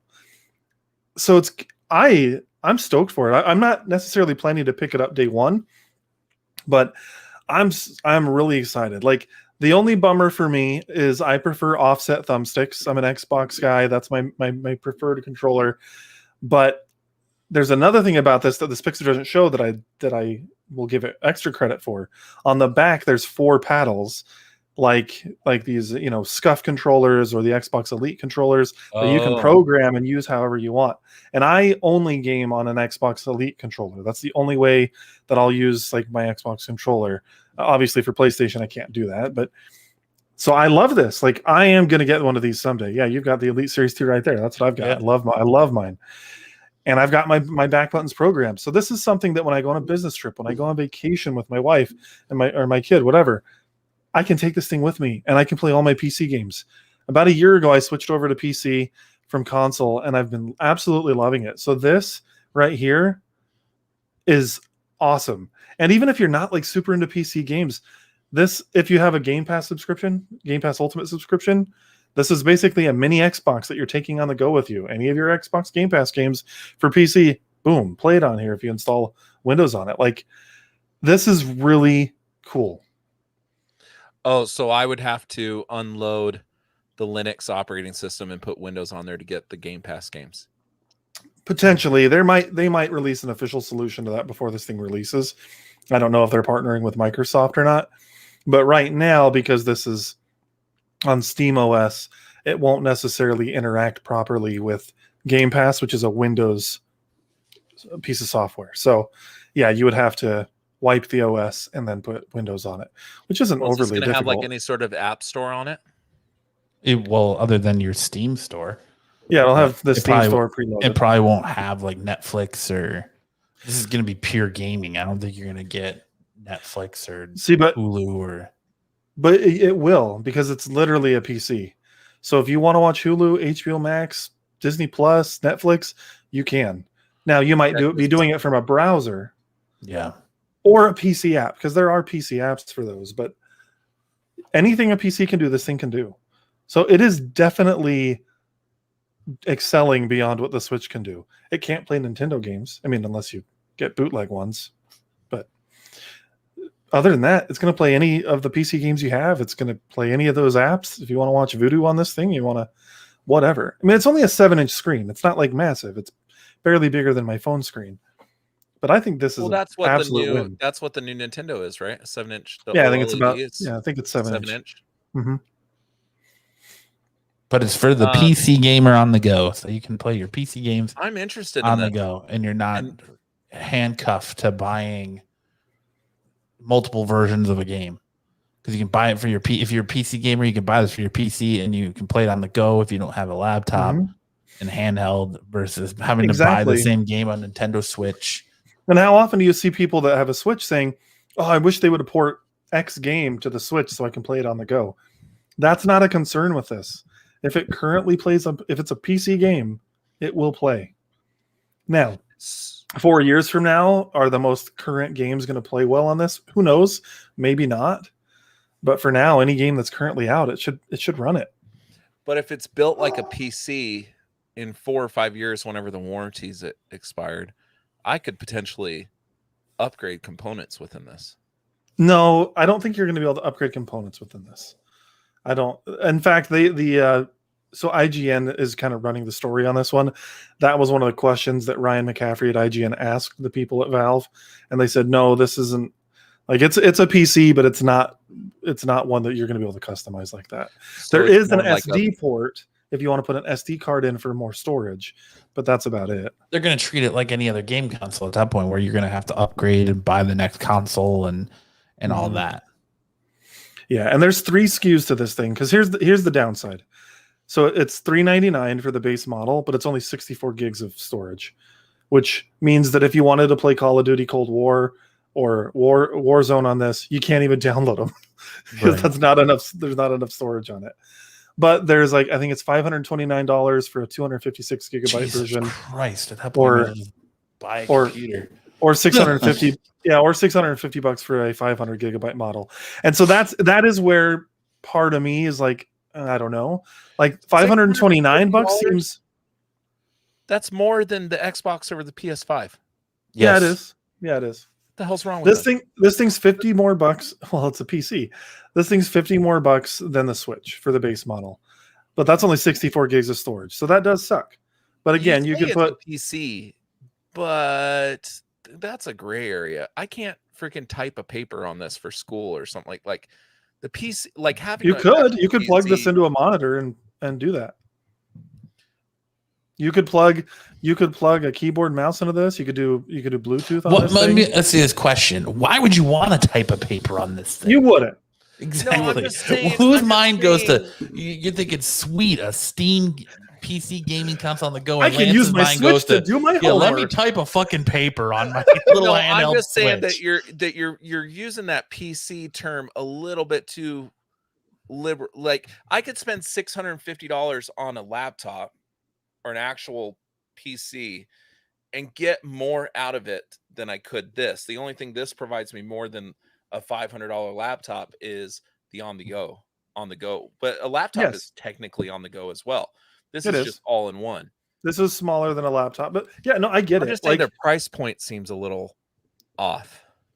Maybe I don't know. That's why I'm not sure if I'm going to get one at launch or not. I think I'm going to get one, but I don't know, because again, for $700, if I just want a laptop to take with me on vacations, I could get a pretty okay gaming laptop for $700. Now that would be more powerful than this. I do know that you can a Nintendo Switch, you can hack them and put Android on them. Well, I'm sure you could put Android on this. No, but what I'm saying is, at that point, would it be essentially the same thing? Well, the cool thing about this too is if it's looked at like a PC, you can probably at some point someone will make an emulator for it, and you can probably play PlayStation games on it or N64 games on it, and different games on the emulator that can be put on these. So there's a bigger realm of possibility with these and like the Switch and stuff, but it basically it's more geared towards people that are only PC gamers that want something to be able to play their Steam library on the go and don't want to buy a Switch and then have to rebuy the same game over and over again. So another question I have, because most PC gamers that I know, the reason they're PC gamers is because they like that mouse and keyboard playability, right? Rather than a controller. So if somebody bought one of this and they're a PC gamer and that's why they play PC games, they would then have to also carry a mouse and keyboard with them to play on this. Yes and no. So yeah, I mean, obviously there's no mouse and keyboard here, but if you notice underneath each of the paddles, there's these like squares. Those are actually touch sensors that can be used like a trackpad on a mouse. So like they were showing, if you wanted to play Portal, for instance, you could use your left thumbstick for looking around, but then use the right, trackpad to, you could use the left thumbstick to like move up and down and strafe and stuff. And then you could still use like you had a mouse with the right hand. So don't get me wrong, it's not going to be as good as like having an actual mouse, but the point is this is portable. Yeah, no, I understand every point you're making. You had me like, I was like, I'm going to buy this. Like you sold me, I'm going to buy it. And I'm not a PC gamer. I just thought about all the other potential things that I could do with it. But now, because he can't type a fucking paper on it, he's out. No, that's not what. No, but I was just using that as an example, like where a laptop, you have. Yeah, like, laptop's better for that. If I want to do like I do Photoshop and Illustrator and all that stuff, I can't do that on this. I can do that on a PC. So that's what I'm saying. Like you saying that, but it's not meant for that. It's kind of a liberal. So I'm going to argue with you. I'm going to push back again and say you can do that, but it's not designed for it. Right. But it's the same thing. If you bought a desktop computer for $400, you wouldn't want to do video editing on that either. Not video editing, but I could do Photoshop on it easily. Yeah. You can do Photoshop on your phone. You can do Photoshop on this too. It's just a matter of they're making a dock for it, just like the Switch. If you want to put this on your TV or if you want to plug it into a monitor, you could. Again, the point of it is to be for gaming. I understand. I'm just arguing against the price point. My argument on that why wouldn't you just have it? If you're going to worry about Photoshop, you're going to use a tablet. You're not going to use your little handheld 7-inch gaming device to do Photoshop on. I'm just saying. That's where your iPad comes in. Lance is getting frustrated. Yeah. I'm just saying to call this a PC is underselling PCs. God damn it. I just want to type my thesis on the fucking thing. That's all I want to do. I want to be able to play games and type my thesis. And I can't do it. I don't understand why I can't do it. Like, just come on. I'm just saying, when you buy a PC, it has many practical uses, right? When I buy, like, they're not comparable, in my opinion. To say that a 500 gig system of this should be $650. Well, listen. When I could buy a laptop for $650, have more computing power than I get from this, and just bring an Xbox controller with me, right? Let's be honest. This is a gaming device. Gamers are perverts, so this is going to be used to play your Steam games if you're a PC gamer and look at Pornhub. It's about what it's going to be used for. So he's not wrong. Nobody's typing a thesis on it. I think they got to come down on this price point. That's the They're only not. They're argument not I'm gonna going make. to. I'm surprised they got it as low as they did. To be perfectly honest with you, PC gaming is just notoriously way more expensive than console gaming. But you got to think too. You're paying to make that much storage in this small of a device. There's more technology that goes into it, so you're paying for that advancement. Because look at a hard drive now. Like even like a standard hard drive is pretty big, and even like an SSD is smaller, but you know it's still a relatively, it's bigger than what's going to fit in this. So you think the storage, you're probably getting like a stick of storage in it. So it's I'm gonna do a side by side here because I was curious. I just Googled gaming laptops and I found a $700 Acer Nitro 15.6-inch laptop. So it's got an i5 for the processor, which is agreed. I just need to scroll Pornhub with one thumb. Thank you. so at a quick glance, the processor in this Steam Deck versus the $700 gaming laptop are pretty comparable, actually. This one's a 2.4 to 3.5 gigahertz in speed. The laptop is 2.5 gigahertz in speed. So that's already pretty comparable.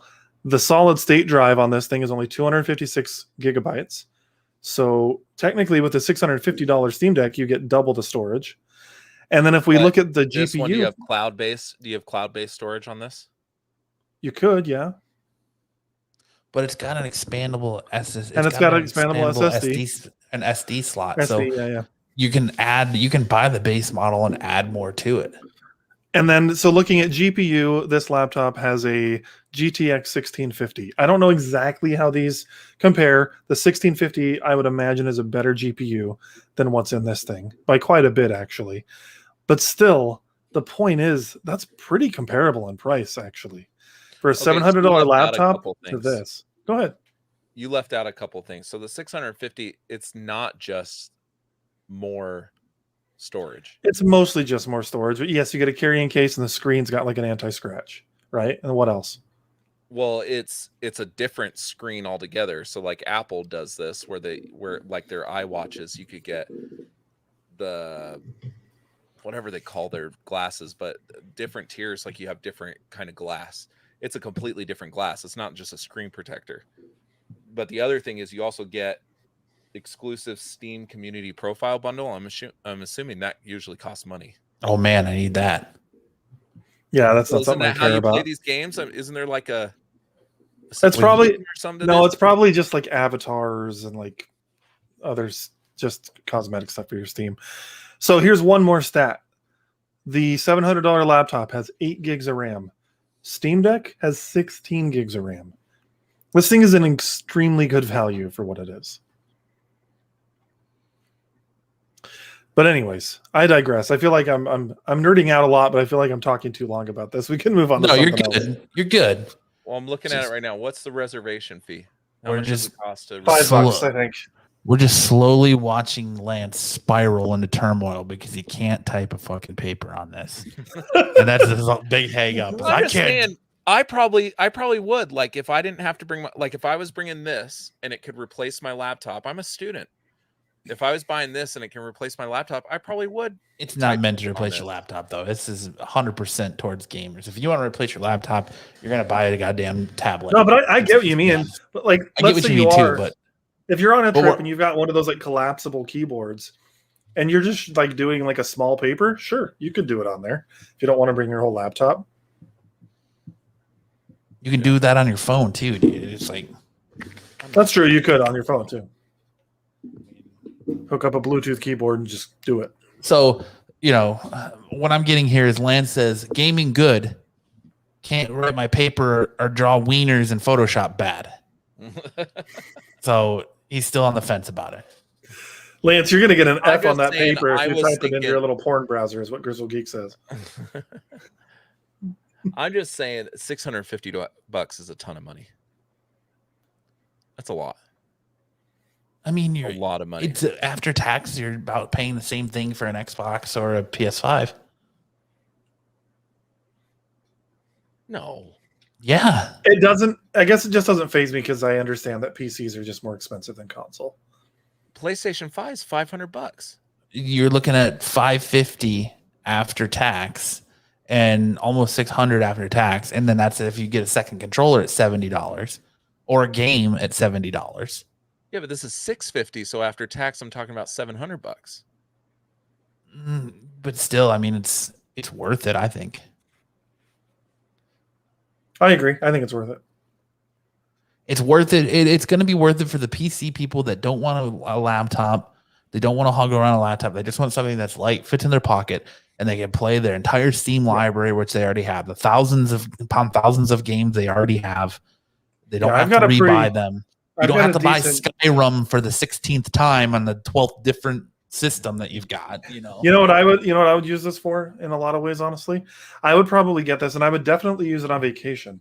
But like in my Steam library, I've got Final Fantasy VIII, Final Fantasy VII, and FF10, and like all these older games. I would probably take this thing upstairs and play those while I'm watching TV with my wife on this thing, because I've tried to play those games on my phone with the touch controls, and I hate it. But if I could play them on here, that'd be awesome. That's probably one of the main things I'd use this for, honestly. Grizz says that's a lot of hookers and blow that kind of money. All right, moving on to even more money. A 9.8 graded copy of Super Mario 64. So just as good as freaking Captain Marvel. That's crazy. Sold this. Fuck you. I have one of these. It wouldn't be 9.8, but I have Super Mario 64 complete in the box with the instruction manual in my closet. Still wrapped in cellophane? No. Okay. So that, yeah, but sold for even over. Still wrapped in cellophane. Why would you pay that for this? Collectors are weird, dude. Yes, video game collectors are very weird.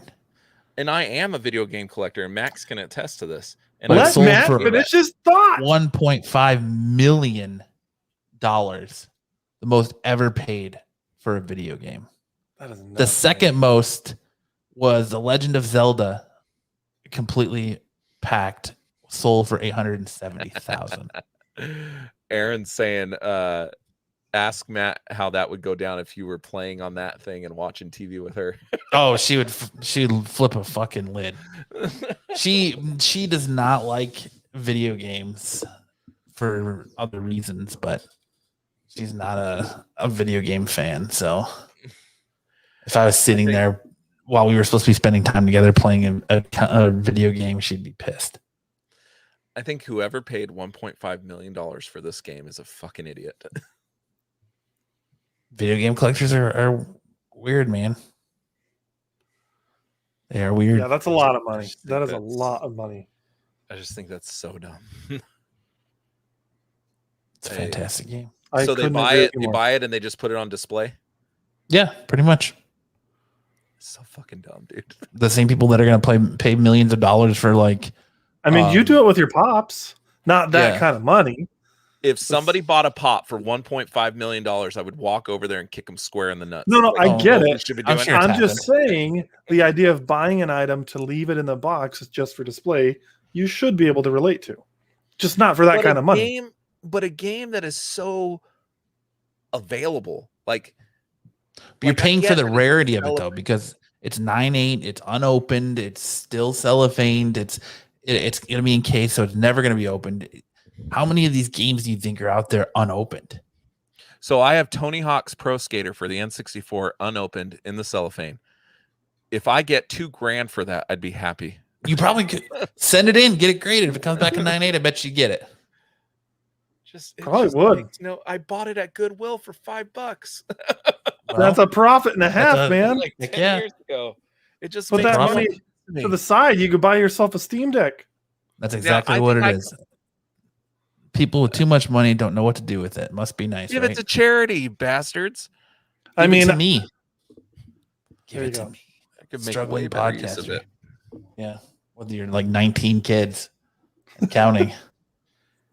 It just doesn't make sense to me, man. Like I collect these games, like because I have thousands of games in my in boxes in my closet, and I collect them because these games meant something to me when I was younger, right? So there's more of that nostalgic factor.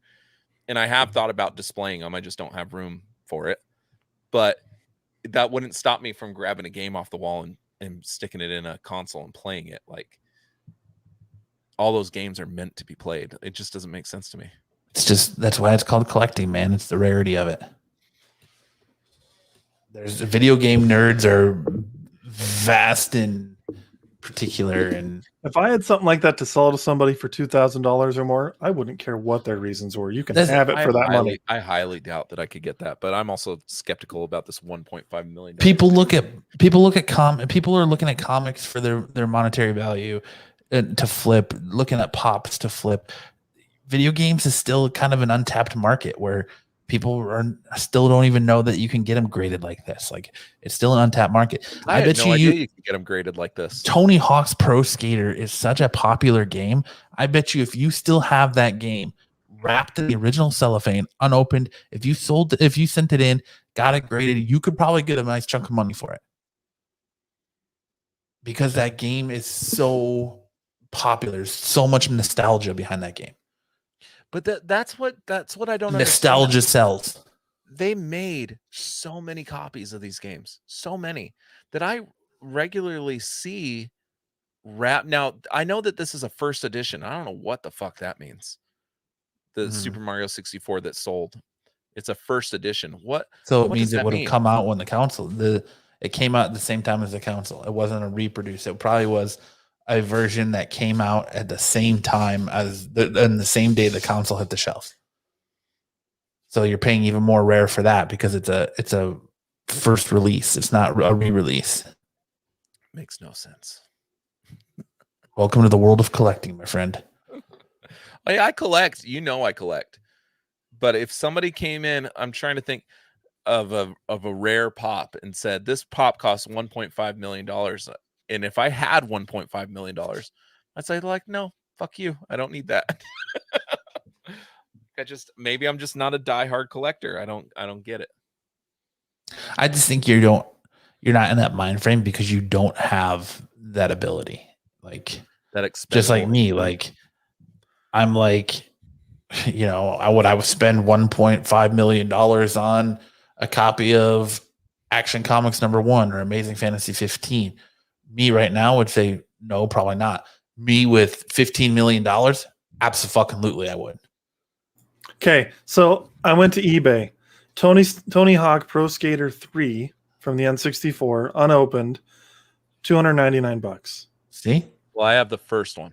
Yeah, so I don't know what the first one I imagine would be worth more. Tony Hawk Pro Skater, yeah, unopened, and if you got it graded, game over, because that is never going to decrease in value. It's never going to decrease in that 9.8 status because it's encapsulated. I highly doubt it's 9.8, dude. So. It's cheap cellophane, it's sitting in a box. It's probably doesn't. As long as the box is mint, not crushed, and yeah, I couldn't guarantee that. Be sitting on something. Oh, are we talking about Tiger King next? Yeah, we are. So yes, the Nicolas Cage Tiger King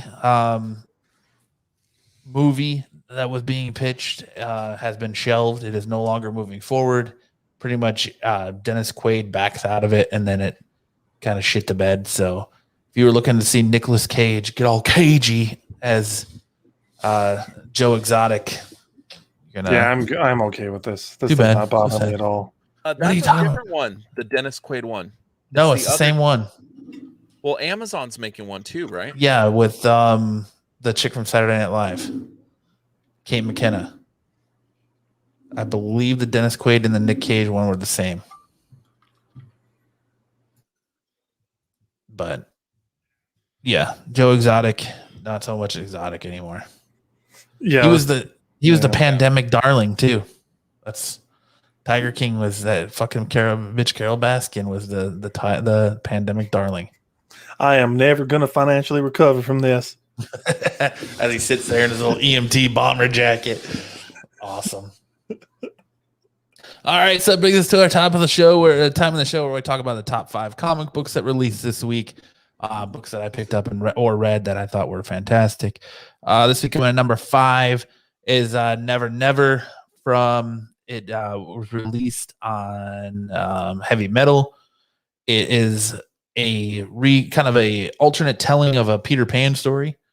Winter is seduced by a boy sprite, Petros, off to Never Never, a place where children never grow up and adults are the enemies. What would such a place look like where resources are scarce, time passes, but age is obsolete? War with adults strives the insane from constant battles is the norm. What would ageless boys free of civility and role models be willing to do to survive, to live forever? So think Peter Pan and the Lost Boys being cannibals, Tiger Lily being like the Peter Pan as such as the hero, and they basically just are trying to and they're just killing the adults. It's pretty much what this is. Sounds kind of cool, actually. It's and it looks dark. Looks like Gator Loki's in it. Yep, the Gator is in it. It's very dark. It was a very interesting read. I definitely suggest picking it up if you're at your comic shop this weekend or next weekend. Primed for Netflix, right? Number 4 is Silver Coin by Jeff Lemire. This is an anthology series that's kind of horror, kind of follows this. Like they find this magical item type thing. The year is 2046, and the old world has been buried beneath the junk of a new civilization. From the trash, a scavenger discovers an ancient treasure, a coin. This price it carries, however, is unimaginable. It's kind of like that giving the devil his due or making a deal with the devil type thing. You find this magical item that gives you this ability, but there's a catch. And another great story there. Number 3 is Beyond the Breach from Aftershock Comics. Life sucks for Vanessa. Her mother just died and her boyfriend is cheating on her with her own sister. To clear her mind, Vanessa has taken the California road trip that she's been dreaming of for years. Her postcard perfect drive through the old growth forest quickly turns when the breach hits. A bizarre anomaly in the sky plunges California into the nightmare world populated with strange extra-dimensional creatures. So again, that was a very good read, a lot of fun. Aftershock's killing it right now. Aftershock has been definitely killing it with all their books coming out lately. That's definitely a good read at number 3 this week. Worth picking up. Number 2 this week, Donny Cates' Thor. The wounds of Donald Blake have not yet healed, and a new hell is afoot. With all inhabitants back in Asgard and Odin's persistent return after being away so long, an air of tension now sits upon the throne. Father and son, all father and all father, Odin and Thor. Is this the relationship forever doomed, or what does this mean for the 10 realms? So basically, the story of this is kicking off a new. I think it's a 3 or 4 part story. Thor is kind of in turmoil as Mjolnir is no longer responding to him, so he can no longer really wield Mjolnir. He can't pick it up anymore. Mjolnir will no longer respond to his commands, and so he goes and has an interesting discussion with Steve Rogers regarding this. So it's a good story. If you're not picking up Donny Cates' Thor run, it's fantastic, worth checking out. Number 1, here you go, Lance. If you're a Spider-Man fan, this is a book for you. Sinister Wars number 1 by Nick Spencer.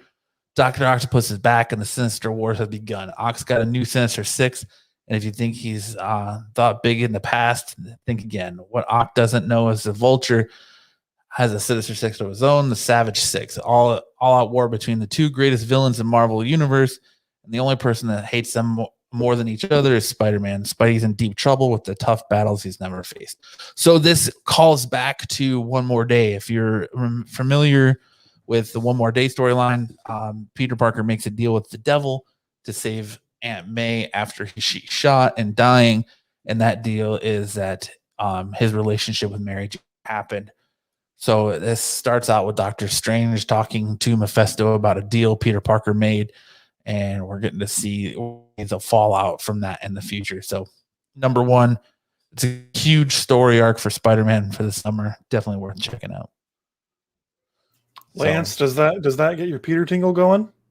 Yeah, I just downloaded it. There you go. But I lost you guys. I can't find. Oh, keep talking. What else are you looking for? I lost my window. Like I can't see you guys. Oh.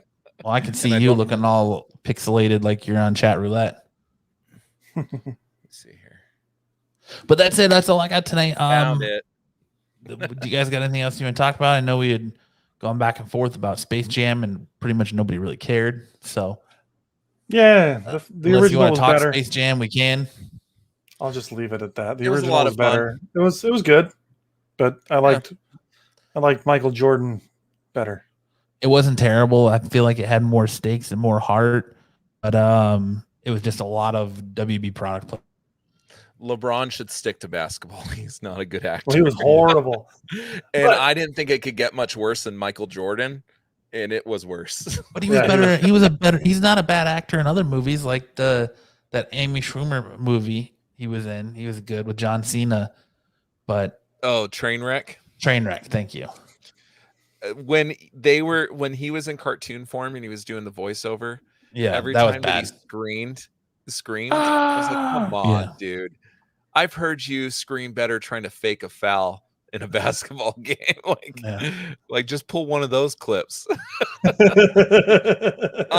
it was fun, dude. My boys loved it. I watched my baby loved it too. Yeah, I saw your Instagram video.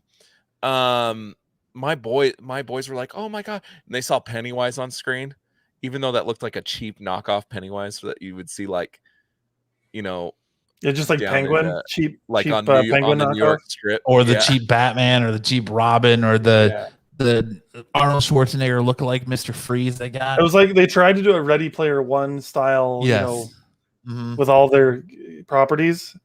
And it was fun to see everything, but it was also like, all right, I get it. You're trying to product placement here. Ready Player One did a better job. My favorite part is when Don Cheadle says King Kong's got nothing on me and how he gets offended.